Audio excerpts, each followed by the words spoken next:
আসসালামু আলাইকুম রহমতুল্লাহ বারাকাতু। আমি সৌদি আরব আজকে 10 দিন, আর আজকেই আমার শেষ দিন। তো এতদিনে আমার প্রবাসী ভাইদের নিয়ে যে এক্সপিরিয়েন্সটা হলো ওইটাই আমি জাস্ট আপনাদের সাথে শেয়ার করি। আমরা সবাই দেখি যে প্রবাসে যে ব্যক্তি আছে তার অনেক টাকা, সে মাসে মাসে লাখ লাখ টাকা কামাইতেছে, বৈদেশিক মুদ্রা দেশে পাঠাইতেছে। এই দেশের 10 টাকা আমাদের দেশের 300-400 টাকা পাওয়ার বিশাল ব্যাপার স্যাপার। কিন্তু প্রবাসীরা এই 10 টাকা কামাইতে কি পরিমাণ পরিশ্রম করে, এইটা যদি আপনি দেখতে চান তাহলে অবশ্যই আপনার প্রবাসে আসতে হবে। পুরো বিশ্বের ভিতর আমার মনে হয় সৌদি আরবই আমাদের বাংলাদেশের সর্বোচ্চ প্রবাসী কাজ করে। আমি পুরো সৌদি আরবের বলতে পারেন কতগুলো জায়গায় ঘুরছি, মক্কা, মদিনা, জেদ্দা, তায়েফ, আল হুদা, অনেকগুলো জায়গা ঘুরছি। আমি বইলা শেষ করতে পারবো না, তো সব জায়গায় প্রবাসীদের সাথেই আমার দেখা হয়েছে। বলতে পারেন সৌদি আরবে একদম সর্বনিম্ন স্তরের কাজ থেকে শুরু করে উচ্চ স্তর পর্যন্ত তো আমার যাওয়া হয়নি। মিডিয়াম স্তরের কাজগুলো পর্যন্ত আমাদের বাঙালিরা আছে, এমনকি উচ্চ স্তরের আছে, ব্যবসা বাণিজ্য করতেছে অনেকে। বাট সর্বনিম্ন স্তরের কাজে আমাদের বাঙালিদের কি পরিমাণ কষ্ট আর কি পরিমাণ স্যালারি, এটা যদি আপনি একবার দেখেন তাইলে বুঝতে পারবেন যে আমাদের প্রবাসী ভাইরা কত কষ্ট করে।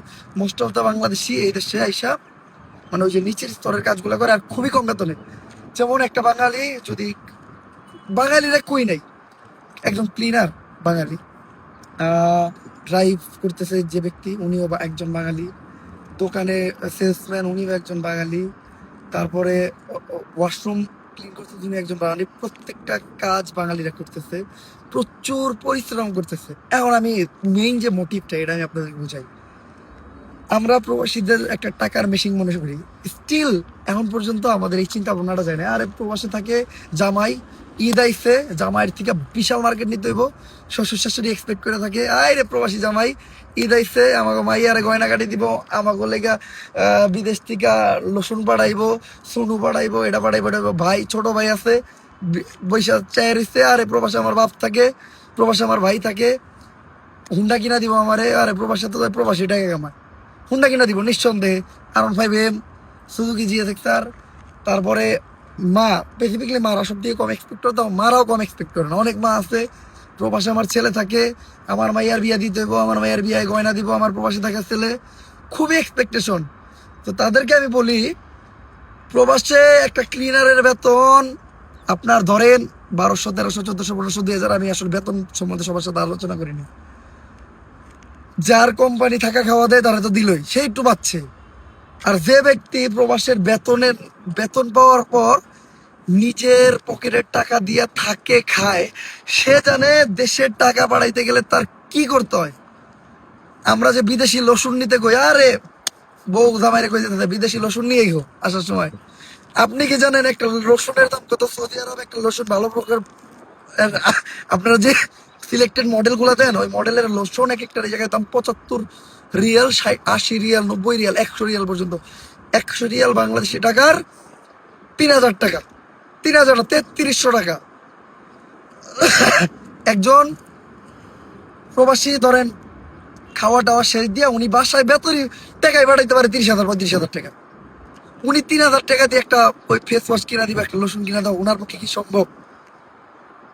আমরা যে টাকার মেশিন মনে করি। আপনারা নানান টাইমে নানান ভিডিওতে দেখেন। ও আমি মেইন জিনিসটাকে শেয়ার করলি, প্রবাসে একবেলা ভালোভাবে ভাত খেতে গেলে কয় টাকা খরচ পড়ে জানেন?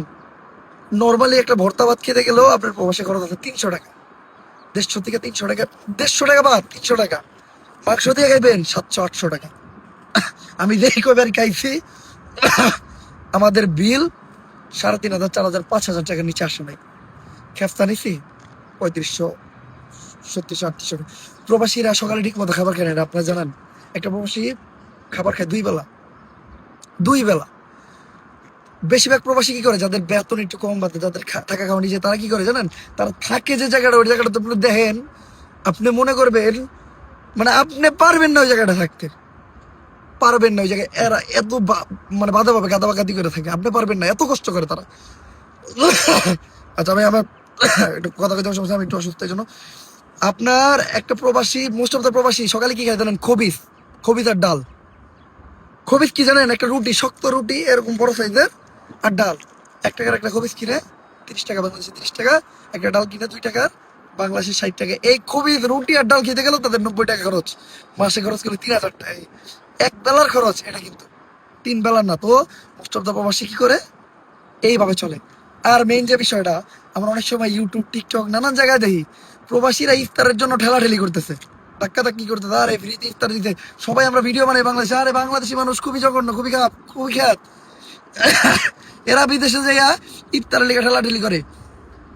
এক বেলা ইফতার করতে গেলে প্রবাসে খরচ করে 500 টাকা। ওই 500 টাকা বাঁচাই গেল লাগে একটা প্রবাসী, আপনাদের জন্য বাঁচায়। আমাদের দেশের ওই যে বউয়ের জন্য একটা লসুন নিয়ে যাইবো, একটা সুনু নিয়ে যাবো, মা এটা আবদার করছে, বইনের বিয়ে দিতে হইব, জমির টাকা বাদ দিয়েছে, এমনকি প্রবাসে আসার জন্য যে ঋণ নিতে হয়েছে, ঋণ এখনো শোধ হয় নাই।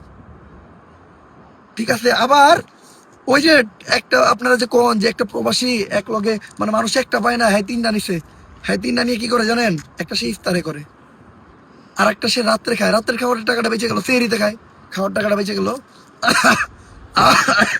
আবার যখন ক্ষুধা লাগে ওইটা তারা খায়, মানে তারা ওইটা দিয়ে ক্ষুধা নিবার করে, যাতে তাদের ওই টাকাটার খরচটা বাইচা যায়।